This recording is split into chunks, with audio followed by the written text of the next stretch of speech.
আসসালামু আলাইকুম শিক্ষার্থীরা, ভালো আছো তোমরা আশা করি। আমরা লাস্ট লেকচারে দুইটা ভেক্টরের ডট গুণন আর কনসেপ্টটা জাস্ট স্টার্ট করছিলাম, যে ডট গুণন বলতে কী বোঝায় এবং ডট গুণনের সংজ্ঞা এটা আমরা দেখছিলাম। তো আজকে আমরা এই ডট গুণনের অ্যাপ্লিকেশনসগুলো দেখবো, মানে প্রয়োগগুলো দেখবো আর কি, আমাদের ডট গুণ কোথায় কোথায় কাজে লাগবে। তো আমি তোমাদের তিনটা অ্যাপ্লিকেশন দেখাবো ইনশাআল্লাহ। তো এক নাম্বারটা হচ্ছে দুটি ভেক্টরের মধ্যবর্তী কোণ নির্ণয়। দুটি ভেক্টরের মধ্যবর্তী কোণ নির্ণয়। তোমরা খাতা কলম নিয়ে বসো, খাতা কলম নিয়ে হ্যাঁ বসে বসে ক্লাস করবা, বসে বসে ক্লাস করতে হবে।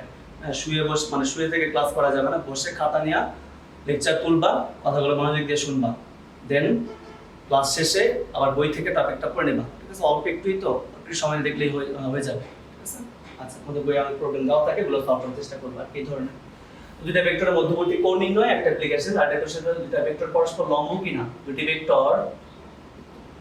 ভেক্টর পরস্পর লম্ব কিনা তা যাচাই করবো আমরা ডট গুণের মাধ্যমে। আচ্ছা ঠিক আছে, 3 নাম্বার হচ্ছে একটি ভেক্টর বরাবর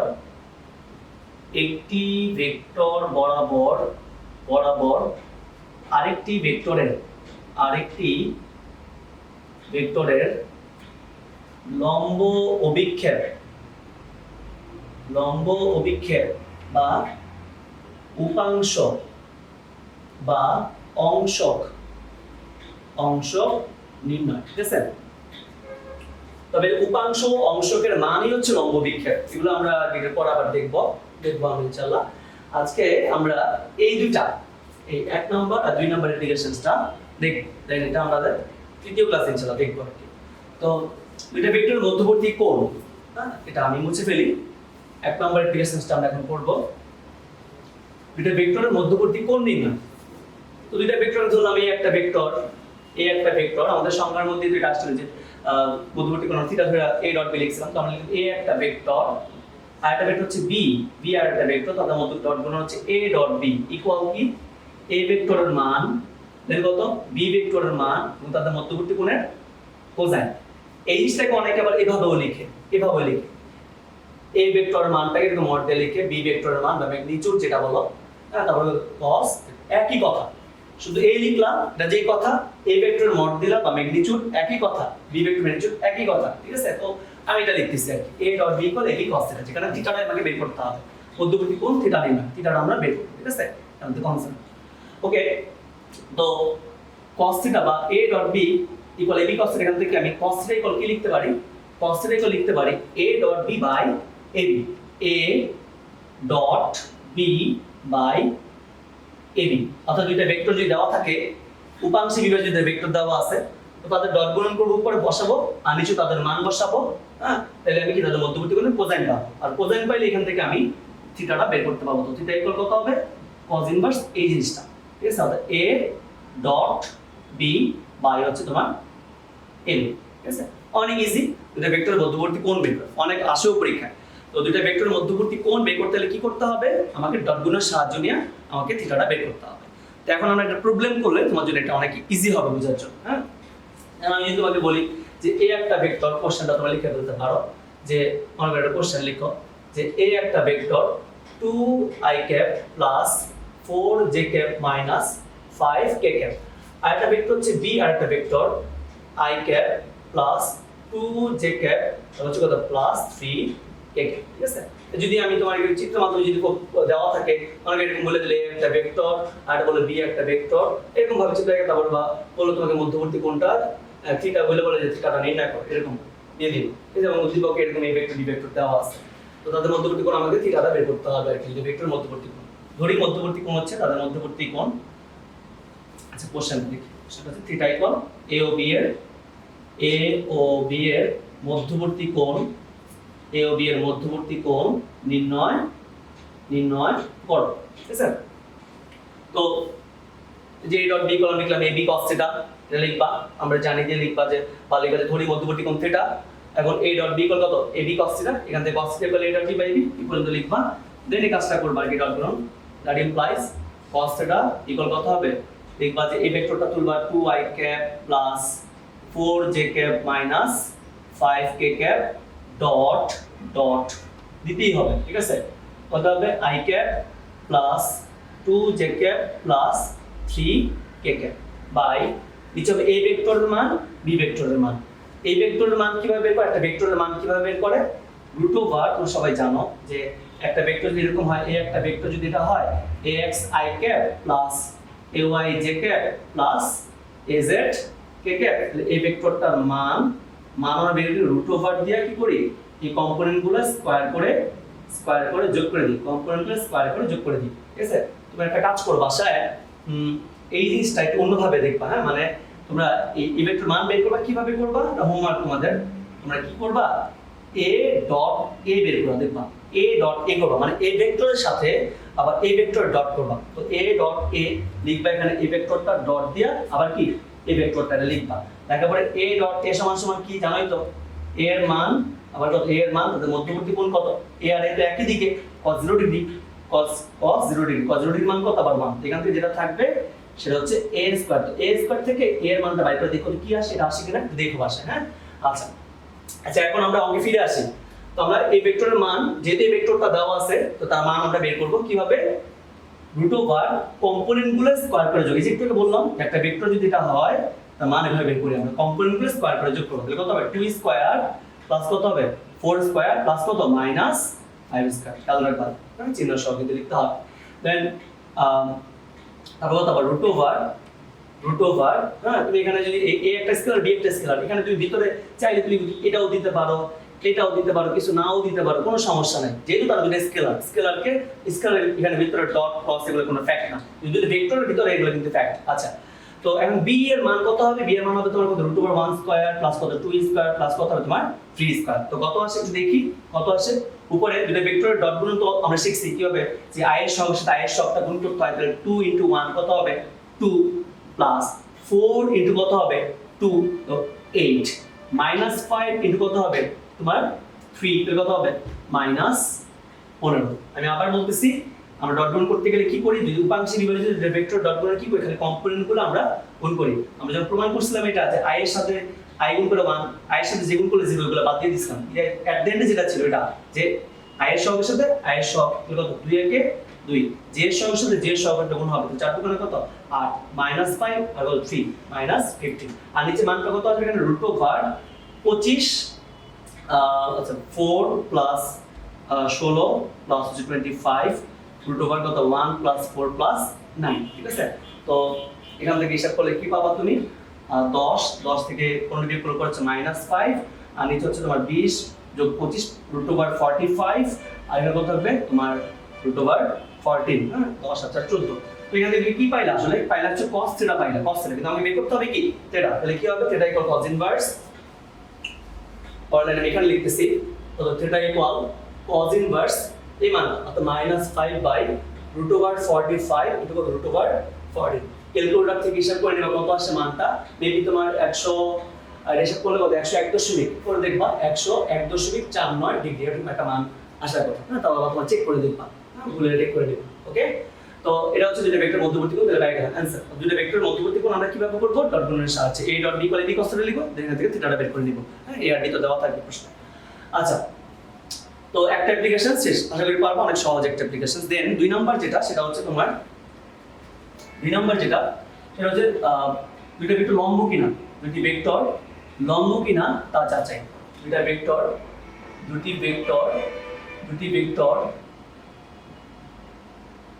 লম্ব কিনা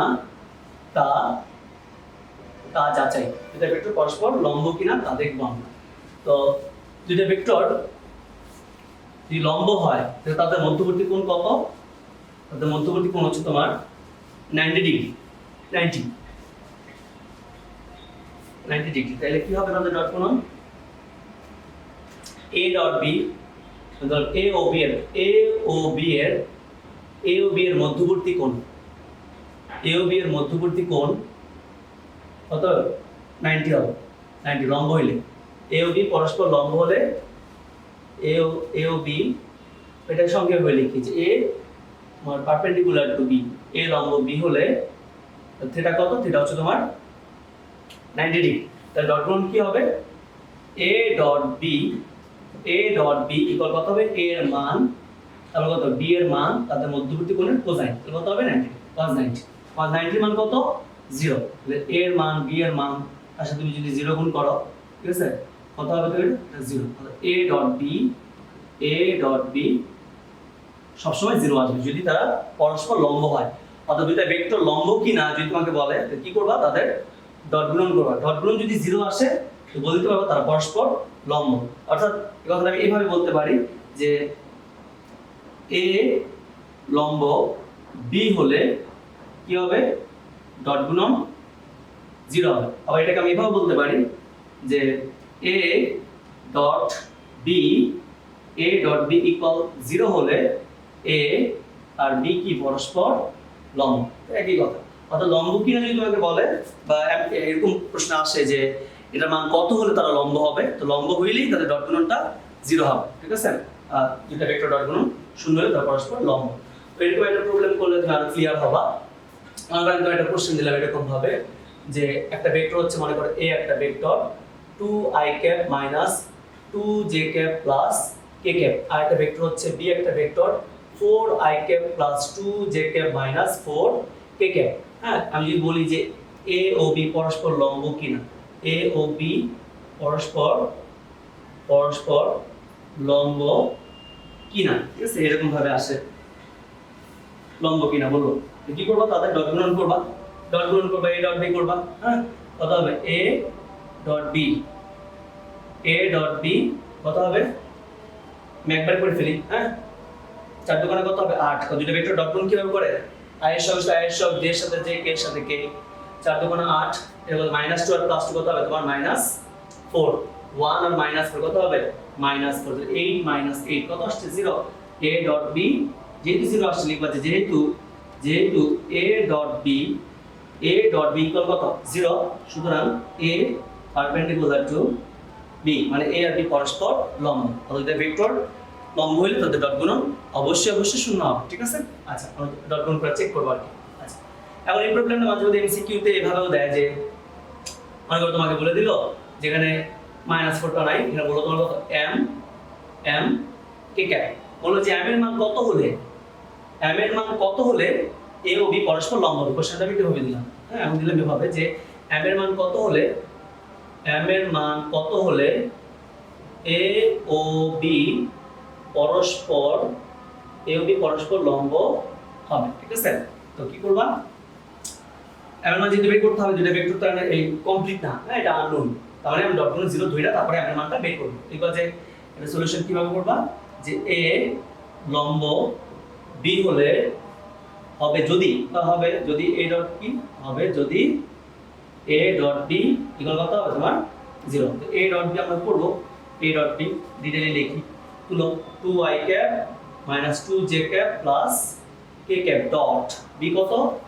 4i cap plus 2j cap plus m k cap equal কত? 0। তো এখান থেকে তুমি m এর মানটা বের করে নিতে পারো। কত হবে? 4 দোকানে কত হবে?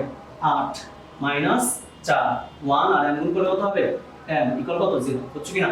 4 দোকানে 8 মাইনাস 4 মানে i এর সাথে i, j এর সাথে j, k এর সাথে k এভাবে গুণ করি। কত আসছে এখানে?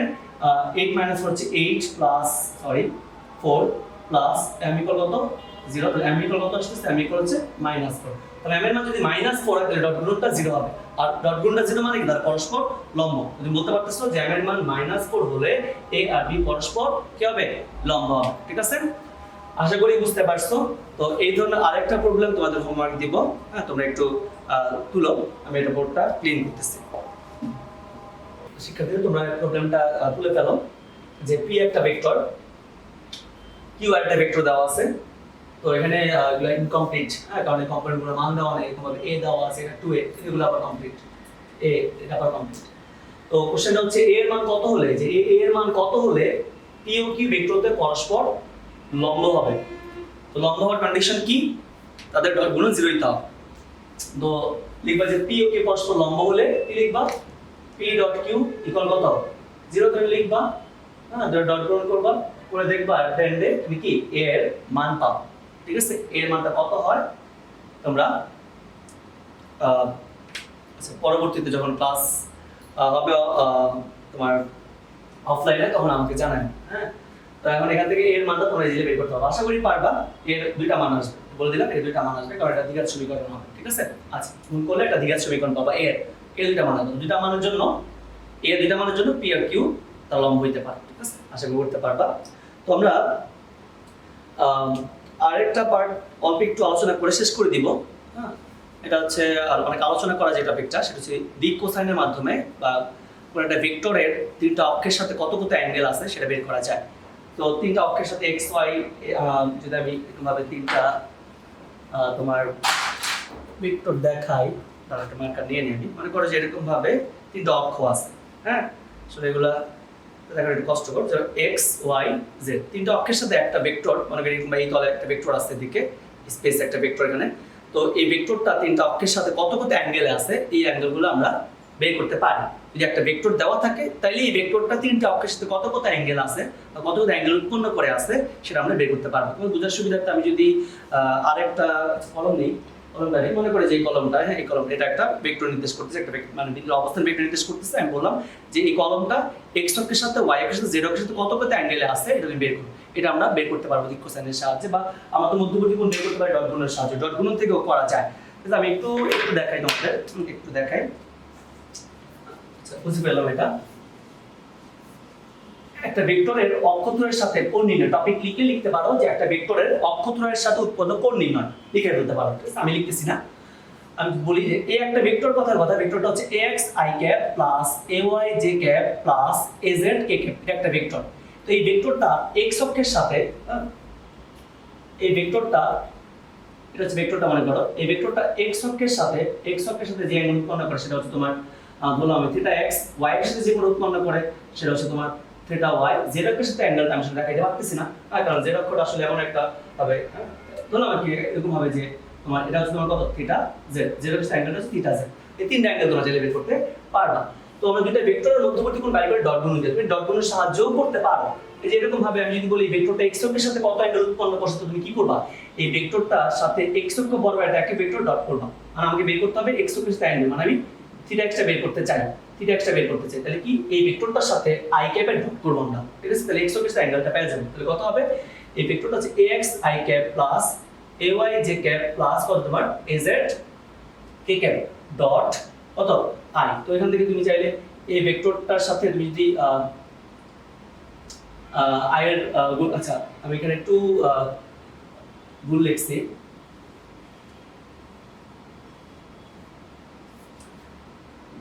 এই ডট i কত হবে, এই ভেক্টরের মান, তারপর কত হবে i এর মান, কত 1, তাদের মধ্যবর্তী কোণ কত cos থিটা x, মানে a ডট b আমাদের যে ফর্মুলা ছিল a ডট b ইকুয়াল কত হবে ab cos থিটা। তাহলে a ডট i কত হবে, a এর মান, i এর মান হচ্ছে 1, তাদের মধ্যবর্তী কোণ হচ্ছে কত থিটা x, এর কত cos থিটা x, আমাকে বের করতে হবে এখানে থিটা x টা। তাহলে কত হবে এটা a dot i by a এর মান, আর 1 টা লিখলাম না, ইকুয়াল কত হবে তোমার cos থিটা x। তো এখান থেকে তুমি cos থিটা x ইকুয়াল কত হবে a ডট i, এই ভেক্টরটা কত ax i cap plus ay j cap plus az k cap dot হচ্ছে কত i বাই এটার মান কত, এর মান হবে root over ax square plus ay square plus কত হবে az স্কয়ার। তাহলে কত হবে i এর সাথে যখন এটা গুণ করবা তখন যে i এর কম্পোনেন্ট সাথে i এর কম্পোনেন্ট গুণ হয়, উপরে কত হবে জাস্ট ax থাকবে। ঠিক আছে, কারণ i এর সাথে যে করলে 0 হবে, i এর সাথে k ডট করলে কত 0ই হবে, তাহলে ax থাকবে উপরে শুধু।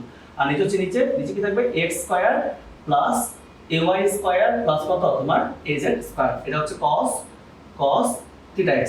তো তুমি থিটা x এখান থেকে cos ইনভার্স এটা করলে তুমি কি পেয়ে যাবে। ঠিক আছে, তো এটা হচ্ছে x অক্ষের সাথে অ্যাঙ্গেল বের করতে গেলে, y এর সাথে অ্যাঙ্গেল বের করতে কি করবা, জাস্ট i এর জায়গায় কি করবা j এর ডট করবা, i এর জায়গায় j ক্যাপ দিয়ে দিবা। তো এখন কি থাকবে তখন j ক্যাপ করলে, এখানে যদি j ক্যাপ দেই তখন থাকবে ay টা থাকবে। অর্থাৎ সিমিলারলি আমি তোমাকে দেখাই থিটা y যেটা হবে, থিটা y টা হবে cos ইনভার্স y এর কম্পোনেন্টটা কত ছিল তোমার ay বাই এটার মান কত x square ay square plus কত হবে তোমার az স্কয়ার।